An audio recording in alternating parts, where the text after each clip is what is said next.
नमस्कार, news state में आपका स्वागत है। मैं हूं आपके साथ लोकेंद्र त्यागी। आपके मुद्दे में आज बात करेंगे मध्य प्रदेश की, जहां पर दिग्गज नेताओं के बीच जुबानी जंग देखी जा रही है।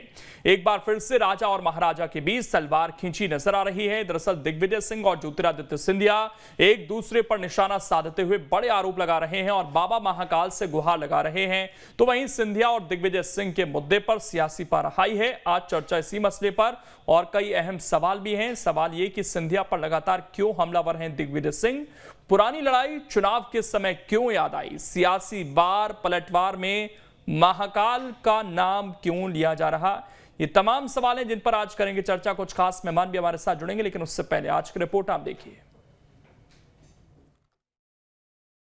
हे प्रभु, हे महाकाल, दूसरे ज्योतिरादित्य सिंधिया कांग्रेस में पैदा ना हो। चुनावी साल में महाकाल से गुहार और सिंधिया पर सीधा वार।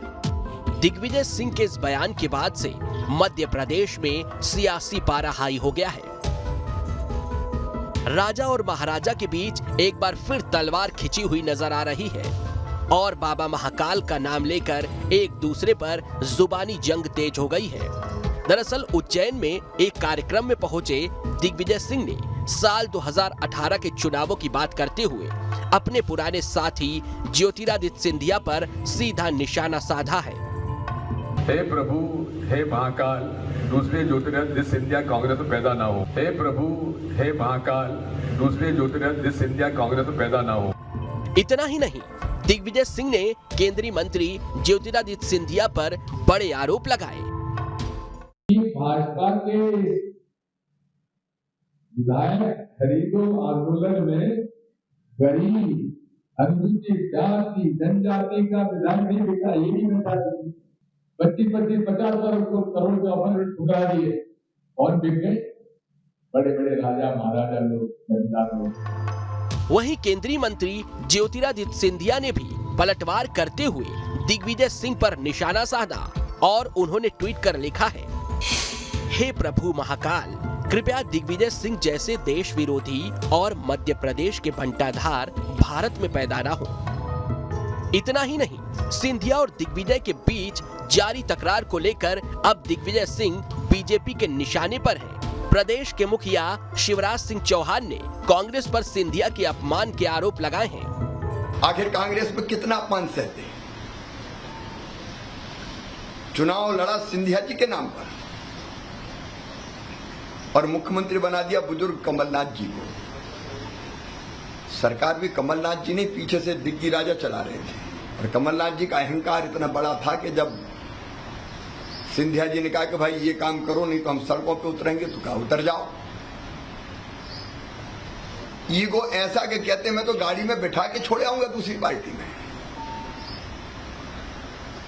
कोई भी खुददार कैसे बर्दाश्त करता। दिग्विजय सिंह के बयान पर मंत्री विश्वास सारंग ने भी उन पर करारा वार किया है। ज्योतिरादित्य जी ने ठीक ट्वीट किया है। महाकाल बाबा से यही प्रार्थना है कि ऐसे लोग जो देशद्रोह की बात करते हैं, जो पाकिस्तान परस्ती की बात करते हैं, जो आतंकवादियों को संरक्षण देने की बात करते हैं, जो इस देश को तोड़ने की बात करते हैं, ऐसे लोगों का हिंदुस्तान में कोई स्थान नहीं होना चाहिए। बयानबाजी में नेताओं की ओर से विवादित बयान भी दिए जा रहे हैं। मंत्री तुलसी सिलावट ने दिग्विजय सिंह पर कड़ा वार किया है और उन्हें कांग्रेस का कोरोना बता दिया है। हमारे देश के केंद्रीय मंत्री ज्योतिरादित्य सिंधिया जी दिखते हैं, तो इसका इलाज तो वो जहाँ गए थे महाकाल ने भी उनको बोल दिया कि बाहर जाने। मुख्यमंत्री जी कांग्रेस के करना है, इनका स्थान भगवान से प्रार्थना महाकाल से चीन में जन्म हो। फिलहाल इस बार पलटवार के बीच दिग्विजय सिंह ने शनिवार को बाबा महाकाल के दरबार में हाजिरी लगाई है और दिग्विजय सिंह भस्म आरती का हिस्सा बने। इन सब के बीच दिग्विजय सिंह और सिंधिया की महाकाल से की गई गुहार को लेकर बीजेपी और कांग्रेस में सियासी हंगामा देखा जा रहा है और भाषा की मर्यादा का भी ध्यान नहीं रखा जा रहा है। फिलहाल राजा महाराजा और महाकाल को लेकर शुरू हुई इस जंग का परिणाम क्या निकलेगा और आने वाले चुनावों में जनता पर इसका क्या प्रभाव पड़ेगा, ये देखना होगा। Team news state. और चर्चा करने के लिए खास मेहमान इस वक्त हमारे साथ जुड़ गए हैं। दिनेश गुप्ता जी हैं, वरिष्ठ पत्रकार हैं, गोविंद मालू जी हैं, बीजेपी के नेता हैं, संतोष गौतम जी हैं, प्रवक्ता हैं कांग्रेस के। आप तीनों का बहुत बहुत स्वागत है। संतोष जी, जिस तरह की राजनीति हो रही है दोनों के बीच, जिस तरह की भाषा का इस्तेमाल हो रहा है, पर्सनल अटैक्स हो रहे हैं, क्या ये राजनीति में सही है? देखिए, एक चीज मैं लोकेंद्र जी स्पष्ट कर दूं कि भारतीय जनता पार्टी ने हमेशा से ही कांग्रेस के नेताओं के विरुद्ध ऐसे ऐसे बयान दिए हैं, प्रधानमंत्री से लेकर मध्य प्रदेश के छोटे छोटे नेताओं तक इस प्रकार की अभद्र भाषाओं का इस्तेमाल हमारी राष्ट्रीय अध्यक्षा के लिए किया गया, हमारे नेशनल प्रेसिडेंट के लिए किया गया, पूर्व राष्ट्रीय अध्यक्ष के लिए किया गया। तो लगातार ऐसी भाषाओं की मर्यादा किसने तोड़ी है? मर्यादा भारतीय जनता पार्टी तोड़ती आई है। और अगर दिग्विजय सिंह जी ने ज्योतिरादित्य सिंधिया के लिए कहा है तो मैं समझता नहीं हूँ कि दिग्विजय सिंह जी ने इसमें कुछ गलत कहा है। दिग्विजय सिंह जी का कहना बिल्कुल सही है, लेकिन जिस तरीके से देश विरोधी बता रहे हैं। ठीक, मैं लौट रहा हूं सर, आपके पास कुछ टेक्निकल प्रॉब्लम है। गोविंद मालू जी से तब तक मैं रिएक्शन ले लेता हूं। गोविंद जी, दूसरी तरफ से भी जिस तरह की भाषा का इस्तेमाल किया जा रहा है, अब इसमें ऐसा तो है नहीं कि कोई छुटभैया नेता है, एक केंद्रीय मंत्री हैं, एक राज्य में मंत्री हैं, एक कांग्रेस के वरिष्ठ नेता हैं, सांसद भी हैं, ये सब इन्वॉल्व है इसमें। कोई किसी को कोरोना बता रहा है, कोई किसी के लिए दुआ कर रहा है कि पाकिस्तान में पैदा हो। अब ये स्तर आ गया मध्य प्रदेश में। जब बात निकलेगी तो दूर तक जाएगी लोकेंद्र जी। जिस पार्टी के नेता प्रधानमंत्री को नीच कह सकते हैं, उन्हें और कोई उपाधि से चाय वाला कहकर संबोधित करते हैं, कभी उन्हें मौत का सौदागर कहते हैं, तब कहाँ जाती है इनकी मर्यादा? और यदि दिग्विजय सिंह जी ये कह रहे हैं कि दूसरा ज्योतिरादित्य सिंधिया कांग्रेस में पैदा न हो, तो इतने साल जब माधव राव जी थे, उसके बाद में ज्योतिरादित्य जी आए और माधव राव जी के नेतृत्व में इन्होंने काम किया, तब क्या हो गया था? क्योंकि सरकार चली गई, उसका स्यापा है, उसका विलाप है और उसकी जो वेदना है वो इस रूप में झलक रही है। जबकि दिग्विजय सिंह जी यदि इतने बड़े नेता हैं और इतने रसूखदार हैं और इतने लोकप्रिय हैं, तो कमलनाथ जी ने फिर वचन पत्र पर कमलनाथ जी और सिंधिया जी का फोटो क्यों छापा? दिग्विजय सिंह जी को क्यों नहीं आगे किया? और आज भी दिग्विजय सिंह जी को चेहरा क्यों नहीं बनाते हैं लोग? इसका मतलब ये है कि किस व्यक्ति का जनता में कितना रसूख है, कितनी लोकप्रियता है और कितना सम्मान है, इस बात से जाहिर होता है।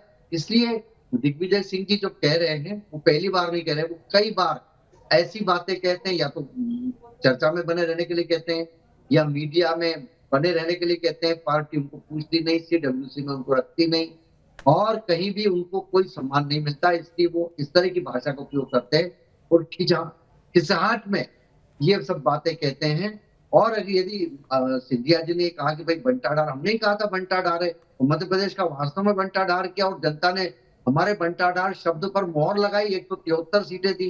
तो जो दिग्विजय सिंह जी लगातार इस तरह के अनर्गल प्रलाप करते हैं, लगातार खबरों में बने रहने के लिए वो जरूर बयान देते हैं, नकारात्मक बातें करते हैं, उनको नसीहत कांग्रेस के नेताओं को देना चाहिए और उनको संयम बरतने की भी सलाह देना चाहिए।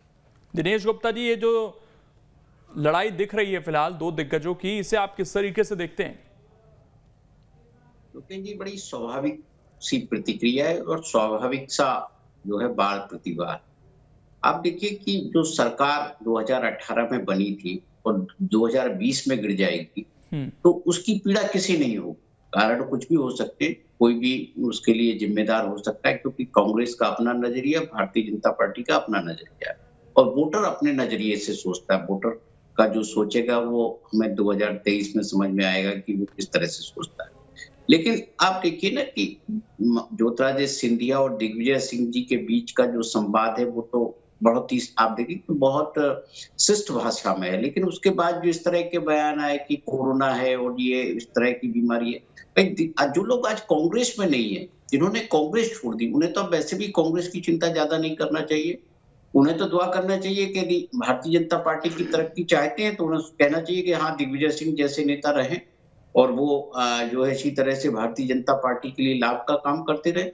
लेकिन वो कह रहा है कि आप देखिए, ये खींच का विषय नहीं है। चुनाव के साल में ये सारी चीजें होंगी, चुनाव मैदान में ये सब आरोप लगेंगे और नेताओं को चाहिए कि इसको जो है एक राजनीति की तौर पर ही लें, अन्यथा क्या होगा कि लोग जो वोटर है वो उसके मन मस्तिष्क में जो छवि बनी हुई है नेता की, वो कहीं ना कहीं जो है खराब होती है और उनकी भाषा को लेकर कहीं ना कहीं जो है आपको ऐसी प्रतिक्रियाएं भी लोगों के बीच आती हैं जो अच्छी नहीं होती। मुझे लगता है कि जो स्वाभाविक सी प्रतिक्रिया है उस पर बहुत ज्यादा जो रिएक्शन है वो भारतीय जनता पार्टी के भीतर ज्यादा दिख रहा है। जो बेचैनी है वो भारतीय जनता पार्टी के भीतर है, जो मुझे लगता है कि होना नहीं चाहिए। ये बेचैनी तो कांग्रेस में होना चाहिए। कांग्रेस की सरकार गई है और यदि वो अपने कार्यकर्ता को, कांग्रेस के नेता ये नहीं बता पा रहे हैं कि कौन जिम्मेदार है, फिर कार्यकर्ता जो है किस तरह से अपना मनोबल ऊंचा रखेगा और किस तरह से अगले चुनाव की तैयारी करेगा। लेकिन हम ये भी देख रहे हैं दिनेश जी कि दिग्विजय सिंह, ज्योतिरादित्य सिंधिया और खासकर जो उनके सपोर्टर लोग छोड़कर गए, उनको पिछले दिनों बड़े नाम ले लेकर उन्होंने एक एक नाम गिनाए और उनको चेतावनी भरे लहजे में भी वो बात कहते हुए नजर आए। महेंद्र सिंह सिसोदिया का उन्होंने नाम लिया था वहां पर। तो ये क्या ग्वालियर के अंदर ये दोनों अपने आप को स्टैब्लिश करने की कोशिश कर रहे हैं कि इस बार आर पार की लड़ाई है? जब एक पार्टी में थे तब तो आमने सामने नहीं हो पाते थे, अब अगेंस्ट में है तो देख लेते हैं किसमें कितना दम है।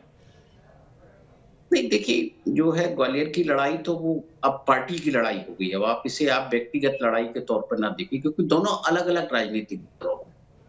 यदि एक राजनीतिक दल में ये बार प्रतिबार चलता जो हमने 2002 में देखा था, उस वक्त भी ज्योतिरादित्य सिंधिया और कमलनाथ, इनके दिग्विजय सिंह जी के बीच में भी इसी तरह से चलता था। ज्योतिरादित्य सिंधिया किसान सम्मेलन करते थे और दिग्विजय सिंह जी की सहमति उस पर नहीं होती, बहुत सारे कारण। लेकिन अब तो जो भी करना है भारतीय जनता पार्टी को करना है, और कांग्रेस तो बेसिक उनको तो एक स्पेस मिल गया है, वो तो खुद ही भर लेंगे उसको। जो लोग नाराज हैं सिंधिया से या जो लोग भारतीय जनता पार्टी से नाराज है वो कांग्रेस में आएंगे। हमने देखा था ना महापौर का चुनाव हुआ तो क्या हुआ, ग्वालियर में जब सतीश सिकरवार चुनाव जीते वो भारतीय जनता पार्टी से तो आए थे ना। तो इसका फायदा भी तो कांग्रेस को उठाना है, और कांग्रेस यदि इस मामले में चुप रही कि उसकी सरकार क्यों गिरी, तो उससे फिर फायदा कैसे होगा राजनीति। तो ये हर राजनीतिक दल का अपनी एक रणनीति हो, उस पर काम कर। ठीक, संतोष जी आप अपनी बात भी कंप्लीट कीजिएगा और मैं सवाल भी जोड़ देता हूं उसमें कि अगर कोई किसी पार्टी को छोड़कर जा रहा है, क्योंकि इससे पहले आप एक ही पार्टी में थे, तब एक दूसरे के करीब थे, एक मिशन पर काम करते थे, अब जब वो छोड़कर चला जाता है तो एकदम से इस तरह की भाषा का इस्तेमाल करना, क्योंकि राजनीति अनिश्चितताओं का खेल बताया जाता है सर। यहाँ भी वापस कब दुश्मन दोस्त बन जाएं देर नहीं लगती। यही सिंधिया कभी बीजेपी पर आरोप लगाते थे, आज बीजेपी वाले उनके सपोर्टर में। तो कम से कम उतना एक स्पेस तो क्रिएट कर चलना चाहिए राजनेताओं को कि आने वाले समय में फिर अपने बयानों पर शर्माना ना पड़े, क्योंकि आप बीजेपी के तमाम बयानों को गिनाते हैं ना आज कि ये सिंधिया के लिए क्या कहा करते थे उस समय। बिल्कुल बिल्कुल लोकेंद्र जी आप बिल्कुल सही कह रहे हैं, शब्दों की मर्यादा रखना चाहिए। दिग्विजय सिंह जी और ज्योतिरादित्य सिंधिया के बीच जो शब्दों का आदान प्रदान हुआ है वो उतना नीचे गिरा हुआ नहीं है जितना कि उसके बाद भारतीय जनता पार्टी के नेता जो बयान दे रहे हैं, जिस प्रकार से कोरोना बताया तुलसी सिलावट ने और कहा कि उनको चीन में पैदा होना चाहिए। मैं समझता हूं तुलसी सिलावट कौन व्यक्ति है? तुलसी सिलावट वो व्यक्ति है जो इस प्रदेश में कोरोना फैलने के जिम्मेदार हैं। जब मध्य प्रदेश में कोरोना फैल रहा था तो तुलसी सिलावट बेंगलोर के रिसोर्ट में बैठकर विधायकों की खरीद फरोख्त कर रहे थे, 35-35 करोड़ में खरीदी बेची कर रहे थे। तो ये तुलसी सिलावट जो हजारों मौतों के जिम्मेदार हैं, उनका स्थान कहां होना चाहिए? उनको कहां पैदा होना चाहिए? उनको नरक में पैदा होना चाहिए? कहां पैदा होना चाहिए? ये तुलसी सिलावट को सोचना चाहिए। मैं दावे के साथ कह सकता हूं कि मध्य प्रदेश में जो हजारों मौतों का जवाबदार है वो सबसे पहले तुलसी सिलावट है। ये कौन सी भाषा है? ऐसे व्यक्ति अगर कोई बयान देते हैं तो मैं समझता हूं कि बहुत गंभीरता से लेने की आवश्यकता नहीं है। ये वो व्यक्ति है जो जिसने मध्य प्रदेश में कोरोना फैलाया है, जब वो स्वास्थ्य मंत्री के रूप में अपने दायित्वों का निर्वहन नहीं कर रहे थे। ये तो आपने मान लिया, यहाँ पर ये मान रहे हैं आप मध्य प्रदेश में कोविड को लेकर लापरवाही बरती गई थी उस समय। 100% लापरवाही तुलसी सिलावट ने बरती है, क्योंकि उस समय वो जाके स्वास्थ्य मंत्री थे और जाके बैठे हुए थे बेंगलोर के रिसोर्ट में। मैं समझता हूँ तुलसी सिलावट जैसा व्यक्ति अगर आज ही बातें करता है, जनता की लालच में जो बिक गया उसकी क्रेडिबिलिटी खत्म हो चुकी है। तो ज्योतिरादित्य और अभी मालू जी के इस तरह की चीजें मत कीजिए। देखिए अब यहाँ लोकेंद्र जी मैं जवाब दे दूं मालू जी की बात, एक सभ्यता बनाकर एक 2 मिनट मेरी बात सुन लीजिए। मैं कह रहा था मालू जी कह रहे थे कि माधवराव सिंधिया भी इसी पार्टी में थे, ज्योतिरादित्य सिंधिया इतने वर्षों रहे, तब ऐसी भाषा का इस्तेमाल क्यों नहीं हुआ? मैं कहता हूँ इसके पहले से गद्दारियां कहाँ हुई थी? जब गद्दारियां होंगी तभी तो पता चलेगा। तो आपके क्या लोग छोड़कर नहीं गए? क्या ज्योतिरादित्य सिंधिया अनोखे हैं उनमें? क्या और राज्यों में लोग नहीं जा रहे हैं? आज असम में जो मुख्यमंत्री हैं क्या आपकी पार्टी में नहीं थे? और उस लिहाज से देखेंगे तो क्योंकि हाँ, तो उस लिहाज से तो बहुत एक लंबी लिस्ट है। और क्या कांग्रेस में लोग शामिल नहीं होकर आए हैं और पार्टियों से? कांग्रेस में क्या सब गद्दार हैं? मैं कह रहा हूं अगर कांग्रेस छोड़कर ज्योतिरादित्य सिंधिया गए हैं तो हमारे सामने गद्दारी का सबसे बड़ा उदाहरण ज्योतिरादित्य सिंधिया है। हम तो नाम लेंगे उनका। नहीं तो आपकी पार्टी में अगर बीजेपी के कोई लोग आते हैं, आज सतीश सिकरवार वहां से चुनाव जीते हैं, मेयर का भी चुनाव उनकी पत्नी जीती, तो क्या वो गद्दार हैं आपके लिए? और हम करें तो मैं वही बात कह रहा हूं कि ज्योतिरादित्य सिंधिया को कांग्रेस पार्टी ने क्या नहीं दिया। अगर कोई असंतुष्ट होकर कोई कहीं से आता है तो समझ में आ सकता है कि उसकी पीड़ा है। ज्योतिरादित्य सिंधिया को केंद्रीय मंत्री बनाया, सांसद बनाया, लगातार उनको किसी न किसी पद पे रखा। जरूरी नहीं है कि ज्योतिरादित्य सिंधिया को हर पद मिल जाए जैसा कि वो चाहते थे। तो वो पद की आकांक्षा में गए, पैसे के लालच में गए, यश बैंक के भ्रष्टाचार, जमीन माफिया के जो आरोप लगाए उन पर प्रभात झा ने उन जमीनों को बचाने के लिए गए। मालू जी एक बात बताइए, ग्वालियर के दृष्टिकोण से किस तरीके से आप देखते हैं? क्योंकि जब से सिंधिया आए हैं, जब उपचुनाव भी वहां पर हुआ था, जो उनके विधानसभा संसदीय क्षेत्र में सीटें आ रही थी, वहां पर बहुत ज्यादा बीजेपी को फायदा मिला ऐसा दिखा नहीं, निकाय चुनाव में ऐसा फायदा दिखा नहीं। वहां पर दिग्विजय सिंह लगातार ग्राउंड लेवल पर काम करने की कोशिश कर रहे हैं। तो ग्वालियर में आपका चेहरा सिंधिया अगर हैं तो आपको लगता है, क्योंकि वो खुद भी चुनाव हार गए थे 2019 का, तो उतनी मजबूत स्थिति में आप लोग हैं ग्वालियर में सिंधिया का चेहरा आगे रखकर? देखिए, इसमें सबकी बात कर रहे हैं। अब ज्योतिरादित्य सिंधिया जी कार्यकर्ता आधारित संगठन में यहाँ कोई ठेकेदारी प्रथा या क्षत्र प्रथा नहीं है। अभी उन्होंने 16 लोगों को फ्रेंचाइजी मार दी कमलनाथ जी ने। 4 तुम जिताओगे, 10 तुम जिताओगे, 15 तुम जिताओगे। हमारे यहाँ ठेकेदारी नहीं मिलती। हमारे यहाँ तो कार्यकर्ता काम करता है, एक मिशन पर काम करता है। शिवराज सिंह चौहान जी मध्य प्रदेश के मुख्यमंत्री थे, है और रहेंगे। उनके नेतृत्व में चुनाव लड़ा जाएगा और उनका नेतृत्व सब दूर कारगर होगा। यही कार्यकर्ता ठीक, कार्यकर्ता तो वो बन गए, लेकिन उनकी भूमिका क्या होगी ये भी तो मायने रखता है। मैं लौट रहा हूं दिनेश जी, सवाल ये है कि ग्वालियर, जिसके बारे में ये कहा जाता है कि कांग्रेस ने अच्छा प्रदर्शन किया वहां पर 2018 में, और एक जो एट्रोसिटी एक्ट को लेकर विरोध था उसका जो डेंट पड़ा, उससे बीजेपी को हार का सामना भी करना पड़ा। अन्य पार्टियां भी वहां पर रहती हैं, बसपा सपा का भी एक प्रभाव रहता है, लेकिन अब जब लड़ाई ज्योतिरादित्य सिंधिया और दिग्विजय सिंह की वहां पर दिख रही है, तो फिलहाल की परिस्थितियों में जिस तरह के रिजल्ट रहे, मैं लौट रहा हूं 1 मिनट, मालू जी 1 मिनट लौट रहा हूं, तो किस तरह की परिस्थितियां आप देख रहे हैं और सिंधिया के आने से क्या बीजेपी वहां पर मजबूत हुई है? देखिए, अभी तो और चुनाव का थोड़ा सा और आगे बढ़ने, ये जो चुनाव की जो परिस्थितियां हैं, आप ओवरऑल देखेंगे, जो 2018 की परिस्थितियां और 2023 की परिस्थितियों में बहुत बड़ा बदलाव आपको अभी हाल फिलहाल दिखाई नहीं देगा। क्योंकि अब हमने नगरीय निकाय के चुनाव में देखे, विधानसभा के जो चुनाव हुए उसमें भी देखा था, जिस अनुसूचित जाति वर्ग की बात दिग्विजय सिंह जी कर रहे थे ना, आप देखिए उसी वर्ग से इमरती देवी आती थी, वो चुनाव हार गई वहां। आप जो गोहद में भी उसी वर्ग के कांग्रेस के विधायक थे जिन्होंने दल बदल किया था, वो हार गए थे। करेला में भी उसी वर्ग के थे, वो हार गए थे। तो ऐसा नहीं है कि उस वर्ग के लोगों ने कोई दल बदल नहीं किया था, लेकिन चूंकि उस जो अनुसूचित जाति वर्ग है उसका झुकाव कहीं ना कहीं कांग्रेस की तरफ अभी बना हुआ, तो इसलिए हम ये नहीं कह सकते कि उस जगह वहां भारतीय जनता पार्टी को कुछ सीटों पर बहुत फायदा मिलेगा। जो भारतीय जनता पार्टी की सीटें हैं, जहां उनका संगठन है, वहां तो वो है ही। और इसीलिए तो आप देख रहे हैं भारतीय जनता पार्टी में भी बहुत सारे नेता एक साथ मैदान में सक्रिय है। वो हर चीज को बारीकी से देख रहे हैं। कोर ग्रुप की बैठकें लगातार हो रही है, लगातार संगठन के लोग काम कर रहे हैं। तो सभी जगह ये स्थितियां हैं। तो चूंकि जो पूरा मुकाबला है वो ग्वालियर चंबल का बहुत महत्वपूर्ण मुकाबला है, और इसलिए ये जो बयानबाजी है ना, इसको हम चाहे ग्वालियर चंबल में भले ही ना दिया गया हो बयान, उज्जैन में दिया गया हो, लेकिन उज्जैन भी तो किसका प्रभाव क्षेत्र रहा है? वो भी सिंधिया परिवार का प्रभाव क्षेत्र रहा है।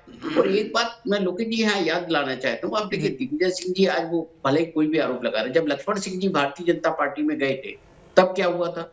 उनको उस दौर को भी याद करना चाहिए कि राजनीतिक दलों में आना जाना चलता रहता है, लेकिन इसके लिए हम इस तरह के जो है कोई प्रे करें, कोई कुछ करें, तो वो लोगों को आहत तो करती है। क्योंकि जब घर में, आपके घर में, उनके घर में भी टूटन हुई थी। और आज अभी भी देखिए कि जो लक्ष्मण सिंह जी हैं वो कब जो है कांग्रेस के पक्ष में बोलते, कई बार तो कांग्रेस के खिलाफ ही बोलते। लेकिन दिनेश जी, क्या इसका भी फर्क पड़ता है कि जो ये राजा महाराजा वाली बात है ये आज से तो है नहीं, और ये जो लड़ाई है बहुत पुरानी दिखती आ रही है। उस समय से क्या उसकी भी एक खटास दोनों के रिश्तों में है? क्योंकि जब दोनों कांग्रेस पार्टी में भी थे तो बहुत मधुर रिश्ते दोनों के नहीं दिखते थे। नहीं, देखिए बहुत स्वाभाविक सा एक जो है लगातार चली आ रही है जो है एक खटास है। लेकिन राजनीति में अभी तक आप देखिए कि दोनों ही सिंधिया परिवार के सदस्य हो या दिग्विजय सिंह जी का रावगढ़ परिवार हो, उन्होंने भाषा की मर्यादा रखी और खुलकर कभी भी उन्होंने इस तरह के बार प्रतिबार नहीं हुए जो अभी जैसे ये शुरुआत हुआ है जो अध्याय। अब ये कह सकते हैं कि हम जो है ये खुलकर लड़ाई है, पहली बार ऐसा होगा। क्योंकि जब विजय राजे सिंधिया भारतीय जनता पार्टी में थी तो माधवराव जी कांग्रेस में हुआ करते, तो एक सबकी एक लिमिटेशन थी और बहुत सारे जो वरिष्ठ नेता थे वो इस लड़ाई को सार्वजनिक नहीं होने देते थे। वो व्यक्तिगत स्तर की जो लड़ाई है उसको राजनीति में नहीं लाते थे। लेकिन अभी भी आप देखिए ये जो है लड़ाई व्यक्तिगत तो अभी तक नहीं हुई है, अभी तक तो राजनीतिक चल रही है। जो बयानबाजी है राजनीति में, इस तरह के जो सटायर हैं या इस तरह के जो कटाक्ष हैं वो चलते रहते हैं और आगे ये तीखे ना हो, ये तो दोनों नेताओं को ध्यान में रखना है।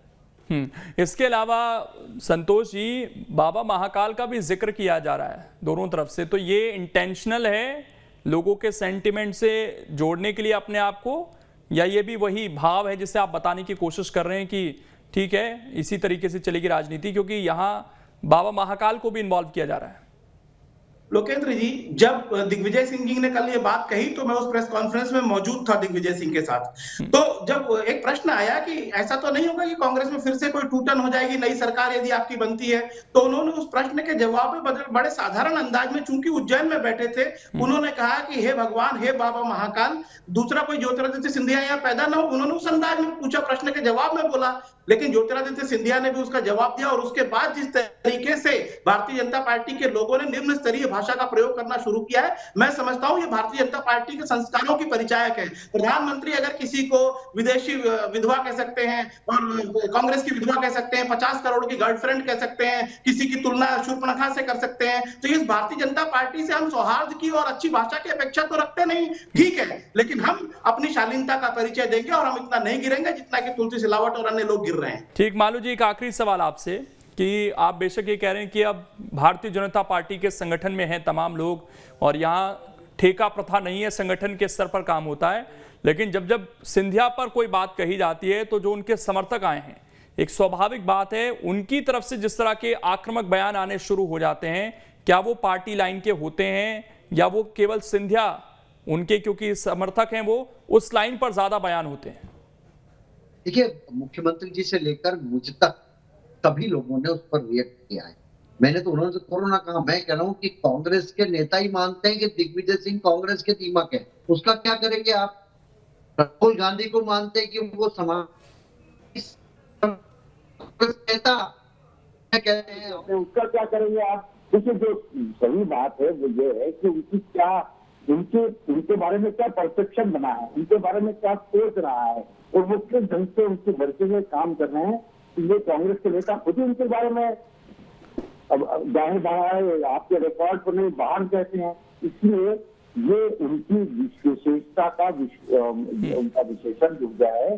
इसलिए और जहाँ तक सिंधिया जी का सवाल है, वो तो भारतीय जनता पार्टी के नेता है, हम सब लोग हमारे नेता हैं, हम उनके बारे में कहेंगे और हम उनके बारे में यदि कोई उन पर प्रहार करेगा, हमला करेगा, तो हम उसके खिलाफ। चलिए, इस समय इतना ही है। बहुत बहुत शुक्रिया आप सभी का जुड़ने के लिए और इस चर्चा का हिस्सा बनने के लिए। तो एक अलग तरह की लड़ाई दिख रही है फिलहाल।